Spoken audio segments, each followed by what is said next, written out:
Worship என்றும் நீரில் ஓடும், ஸ்பேஸ்ஷிப் என்றும் வானில் ஓடும், ஃப்ரெண்ட்ஷிப் ஒன்றுதான் என்றும் நெஞ்சில் ஓடுமே. ஃப்ரெண்ட்ஷிப் என்றும் தெய்வம் என்று வர்ஷிப் செய்வோம் ஒன்றாய் நின்று, ஒவ்வொரு உள்ளமும் இங்கு கோயிலாகுமே. ஒருவர் மீது ஒருவர் இங்கு காதல் கொண்டு வாழ்கின்றோம். காதல் என்றால் கொச்சையான அர்த்தம் செய்யக்கூடாது நண்பா.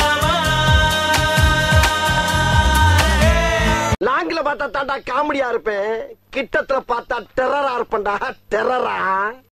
நதுதானா திரணனா